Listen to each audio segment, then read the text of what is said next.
사람이요 살면서 특별히 기억하고 지키는 날이 있습니다. 생일이 바로 그런 날이죠. 우리는 생일이 되면 이 세상에 태어나게 하신 하나님께 감사하고 주님의 뜻을 이루며 행복하게 살기를 소원합니다. 그리고 가족들이 준비한 생일 또 축하를 받습니다. 비단 개인뿐만 아니라 어떤 모임이나 단체로 이런 특별한 날이죠. 예를 들어 6월 둘째 주에 하는 창립기념주일 있습니다. 창립기념주일이 되면 우리가 다 함께 모여서 하나님 앞에 예배하고 예배 끝난 후에 또 그런 의미 있는 시간을 갖습니다. 그렇죠?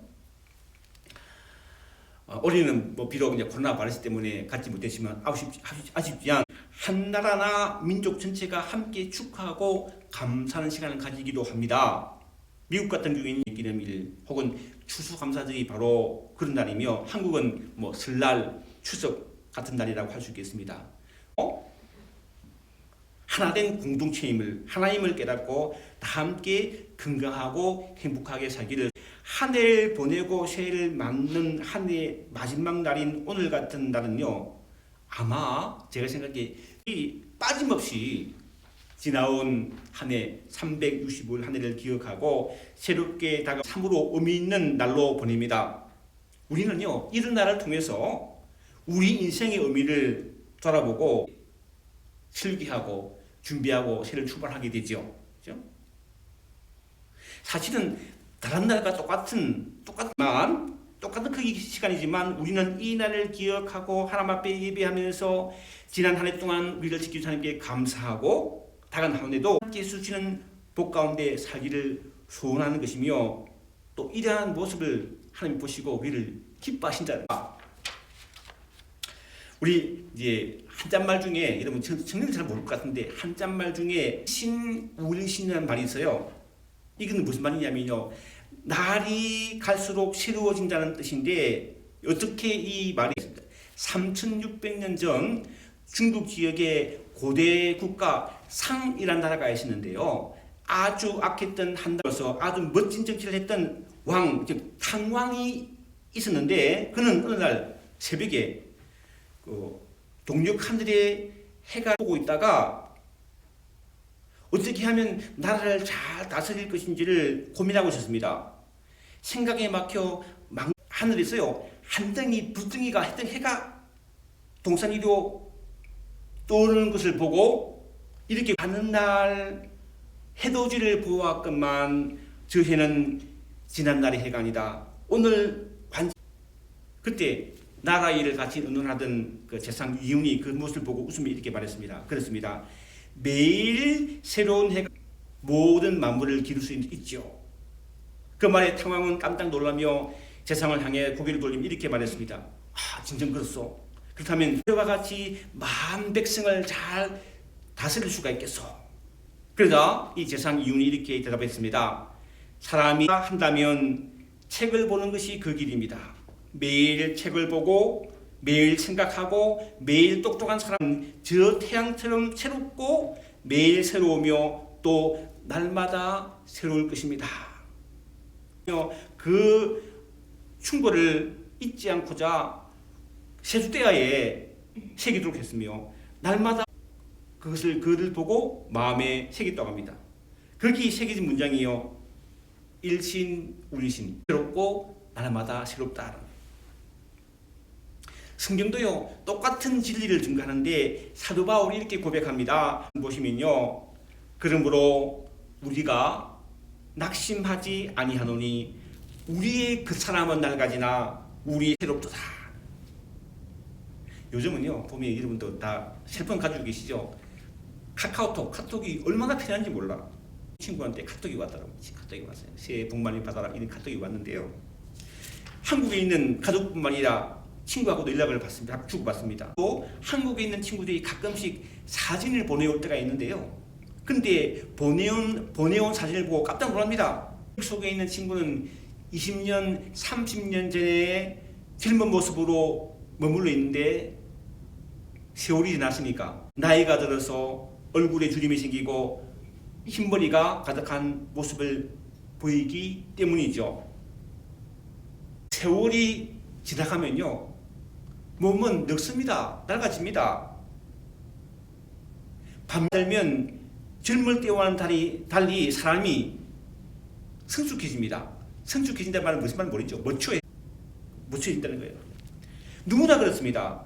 나이가 들면서요, 사람이 사람된다는 거예요. 철이 든다는 거예요. 그런데 예수 믿는 사람은 속 사람이 새로워집니다. 이너빙, 속 사람이 새로워진다는 거예요. 사도 바울이 말하는 속 사람이란 복을 믿음으로 말미암아 중생한 영적 실존을 가리키는데 장차 다가올 새로운 세대의 사람이라고 해석하는데요. 알기는 알겠는데 마음이 와닿지 않아요. 어려워요. 말이죠. 어렵죠? 알기 쉽게 말하면요, 예수 믿고 거듭난 사람은요, 삶이 다르다는 것입니다. 보세요. 예수 믿고 거듭나서 속 사람이 새로워진 사람은요, 송구영신 예배를 드립니다. 다르다는 거예요. 그런데 그렇지 않고 송구영신 예배를 하나님 앞에 예배를 드린다는 거예요. 그리고 하나님의 말씀대로 사는 것. 그래도 어떻게 해서든지 하나님의 말씀을 따라 살아가려고 합니다. 그 이유는요, 예수 믿고 내 속 사람이 달라졌기 때문이라는 거예요.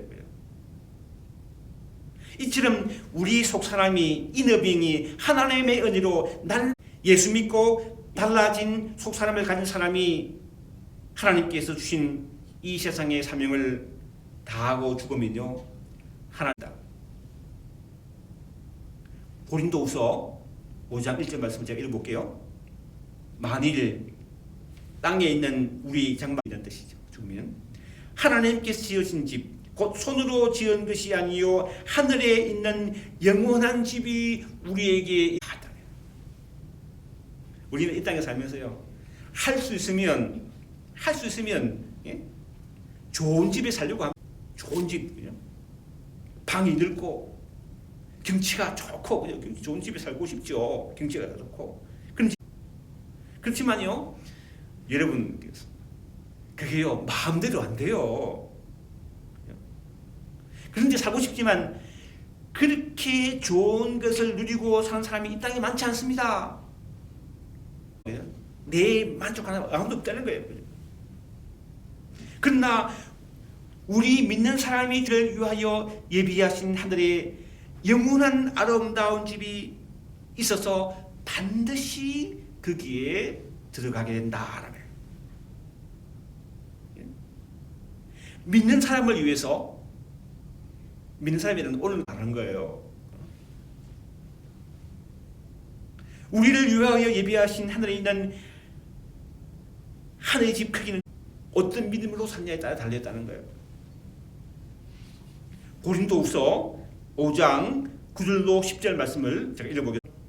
우리는 몸으로 있든지 떠나든지 주를 기쁘시게 하는 자가 되기를 힘쓰더라. 우리가 다 반드시 그리스도의 심판대 앞에 나타나게 되어 각각 선악간에 그 몸으로 행한 것을 따라 받으려 합니다. 여러분, 이런 말이 있죠. 심는 대로 거둔다는 말이 있다. 사탁 앞에도 밭이 있는데 씨를 뿌려서 심고 물 주는 채소가 생기죠. 씨를 뿌리고 물을 주고 심는 대로 노력하는데 거두게 된다는 거예요. 심는 대로 거두는 자연 법칙이 있는 것처럼 우리의 신앙생활도 심은 대로 거두는 영적인 법칙이 있는 것입니다. 여러분, 믿음으로 심는 만큼 우리는 하나님으로부터 반드시 받게 됩니다. 세상은 그렇지 않을 수 있어요. 세상은요, 심어도 삽니다.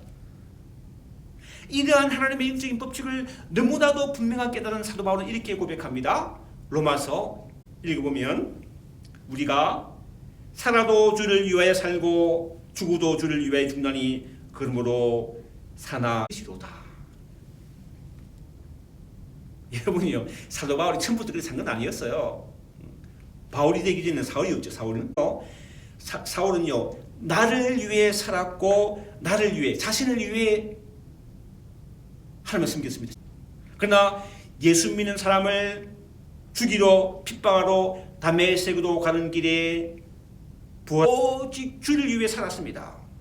왜냐하면 예수 그리스도께서 우리를 위해 죽으셨고 뿐만 아니라 다시 사심으로 모든 사람이 주가 되셨다는 거예요. 예수님이 죽음으로 끝났다면 그거 끝일 거예요. 그러나 다시 사셨다는 거예요. 근데 모든 사람의 그러므로 여러분 나를 위해 자식을 위해 사는 것이 아니고 주를 위해 사는 것이 가장 복된 삶, 행복한 삶을 살아보거든요. 주를 위해 살았다는 거예요. 주를 위해 살면 자식도 복받되어 있습니다. 그런데 주를 위해 살면 내 자식도 복을 받는다는 거예요. 오늘 우리가 읽은 본문 17절에서 그러므로 우리가 이제부터는 어떤 사람도 육신을 따라 알지 아니하노라. 비록 우리가 그리스도도 육신을 따라 알았으되 이제부터는 그같이 알지 아니하노라. 이런 이야기예요. 사랑하는 여러분, 여러분 미국에 와서 사는 사람이 한국에 사는 것처럼 살 수는 없습니다. 미국에 살면요, 미국 생활에 적응하며 살아야 됩니다. 그래야 미국에서 누릴 수 있기 때문이죠. 미국에 살면서 한국의 삶이 그리워서 먹는 것, 입는 것, 모든 것을 힘들 수밖에 없습니다. 우리 신앙생활이 그렇다는 거예요. 이제는 우리는 예수를 믿음으로 지금부터 천국 백성이 되었다는 거예요. 하나님의 백성이 되었다는 거예요. 그래서 따라서 이제 우리는 눈에 보이는 세상의 법칙대로 사는 것이 아니라 하나님 나라의 법칙대로 살아가야 합니다. 우리 이민 온 사람이에요. 한국에서 우리가 미국 이민 온 것처럼 우리는 하늘나라 이민 간 사람이 이민 온 사람이라는 거예요. 우리 눈에는 보이지 않지만 우리에게 허락된 천국의 삶을 이 땅에서 살아가야 된다. 복된 삶을 누리게 되고 장차 하나님께서 믿는 우리를 위하여 예비하신 천국집에 들어갈 수 있게 된다는 거예요. 세상 집은 없을 수도 있어요. 잘못하면 없을 수도 있습니다. 천국집 없으시지 않다는 거예요. 이러한 우리들을 향하여 사도 바울은 이렇게 선언합니다. 우리가 살아야 하는 말씀이죠. 18절 말씀이죠. 18절 말씀 보시면 그런즉 누구든지 그리스도 안에 있으면 새로운 피조물이라. 이전 것은 지나갔으니 보라 새 것이 되었도다.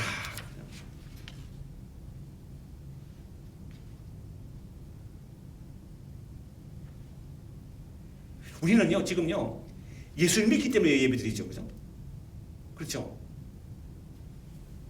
그리고 말씀 읽고 묵상하며 살려고 애쓰습니다. 그 하나님의 뜻이 이루어지도록 가정과 교회와 이웃을 위해 기도합니다. 예수 안에 있는 삶은 삶이라는 거예요. 그죠? 이러한 믿음으로 사는 사람들을 향하여 사도 바울이 이렇게 선포합니다. 이전 것은 지나갔으니 보라 새 것이 되었도다. 사랑하는 성도 여러분, 2020년을 보내고 2020년을 맞이하는 이 공구 영신 예배를 드리는 여러분들은 지금은요 예수 안에 있는 삶이에요. 만약 여러분이 그냥 형식적으로 되는 게 아니고 정말 하나님 앞에 믿음으로 찬양하며 말씀을 드리며 기도하며 예배한다면 여러분 예수 안에 있는 삶이라는 거예요. 그러므로 여러분은 오늘 말씀대로 그리스도 안에 있는 새로운 피조물, 새로운 삶이라는 거예요. 이처럼 예수 안에 있는 저와 여러분들이 이전 것은 지나갔고, 그죠?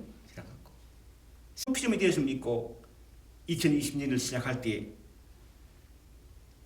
하나님은요 우리의 삶을 통해서 내 교회를 통해서 놀라운 구원의 역사를 이루어 가신다는 거예요. 우리가 삶의 복은 분명합니다. 예수 안에 있는 거예요.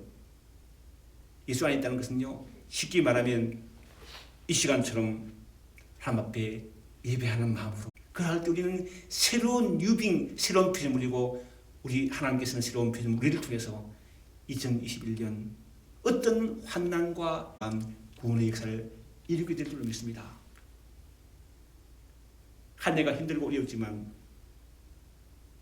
코로나 바이러스 힘들고 어렵지만요, 하나님이 예수 안에 있을 때 내 삶에게도 풍성함을 주셨어요. 여러분의 삶도 마찬가지일 것입니다. 새해 코로나 바이러스 계속될 것 같은데, 그럼에도 불구하고 예수 안에 있을 때 새로운 피를 물러서 하나님께 우리를 돕습니다. 그런 믿음으로 살아가는 저와 여러분 되기를 주님의 이름으로 축원합니다. 기도하겠습니다. 하나님, 지난 한 해 예수 안에 있는 저희를 축복하셔서 영육과의 건강함으로 하여 주심을 인하여 감사합니다. 새해에도 예수 안에 있음으로 말미암아 우리를 통해서 행하시는 하나님의 놀 축복해 주옵소서. 예수님의 이름으로 축복하며 기도합나이다. 아멘.